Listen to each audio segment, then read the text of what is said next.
Hello, everyone. My name is Yu Ren. I would like to introduce our CVTech team member, Joy, Timmy, and Mark. Our topic today is the real benefits of virtual care.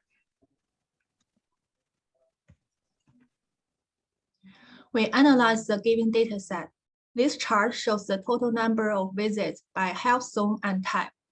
Health zone 1 to 3, more urban setting, have the majority of office visits, and zone 4 to 7, more rural setting, have more people using virtual care services. This proves virtual care makes it easier for patients who live in rural area to see a physician. This chart shows the total number of visits by age group and type. There's a trend for people to use more health care services as they get older. There's a peak between the age of 70 and 74.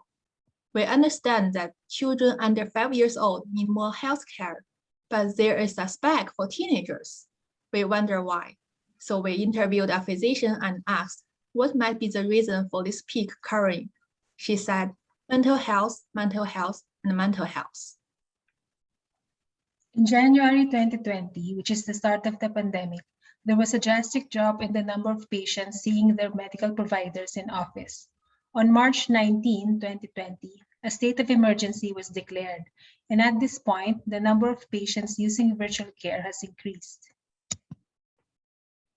We can also see an upward trend in the number of patients using virtual care. We can also observe a seasonal pattern. During winter, there is a slight increase in the number of patients using virtual care. In order to see how the trends in virtual versus office care visits are going to be affected by changes in demand for healthcare visits, we decided to first calculate the per capita number of visits for each age group. The first graph shows the total visits from 2019 to 2021 by age group.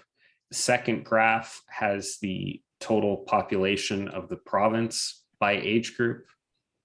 And by taking the numbers in the first graph and dividing by the numbers in the second graph, we can arrive at a per capita number of annual visits for each age group.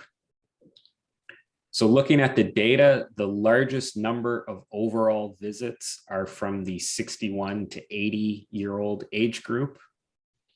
Those in the 20 and under age group generate on average 2 visits per person per year, while those over 80 generate 12 visits per person per year. And the result of this is that although the 80+ age group comprises just 2.5% of the population, this age group is responsible for 13% of all healthcare visits.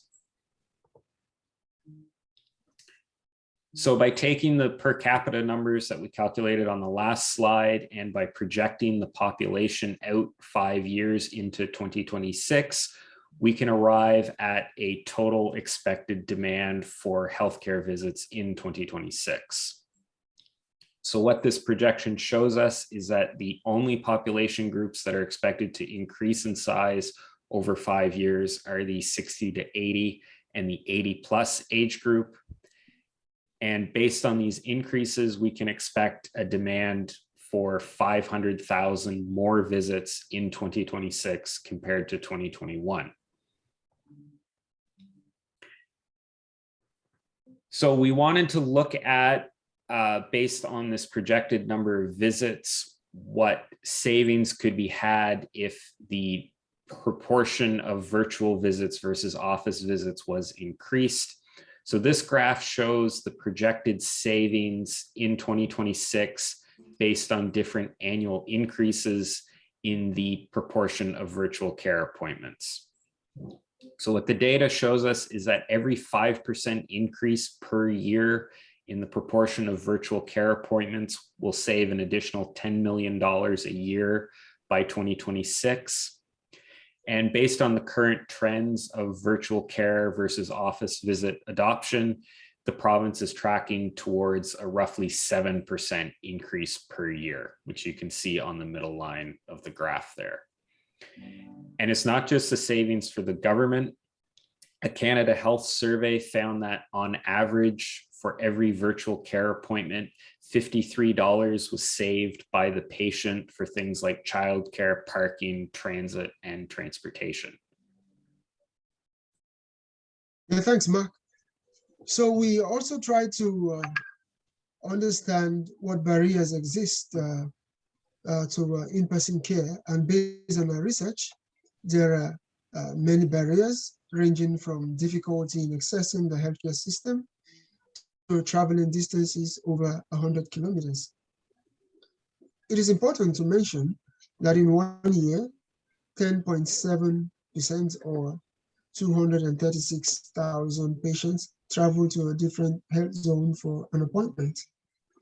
And in 3 years, the number was 708,000 plus office visits made in different health zones.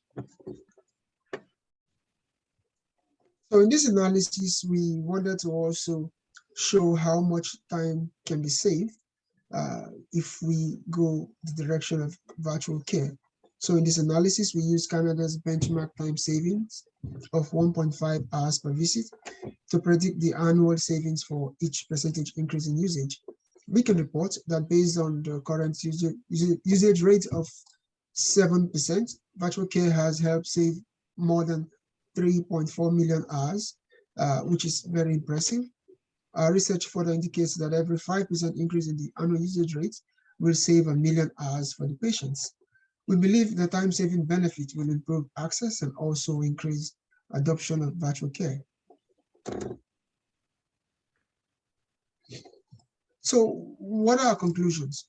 We conclude that virtual care will reduce costs, address barriers, provide a cheaper and effective solution to the shortfall in healthcare personnel that the province currently faces. Virtual care will also cater to the well-being of our aging population and, of course, promote a healthier and happier population. We recommend as follows: set a target to increase virtual care from the current 7%, encourage its usage by providers and patients, make less cumbersome the process of registration, and importantly, ensure that providers have the equipment, skills, and technical support to provide virtual care to citizens of New Brunswick. Thank you so much for listening. If you want to read further, you can see the cited materials in the next slide. And we welcome you to look at these recommendations and take some action. Thank you.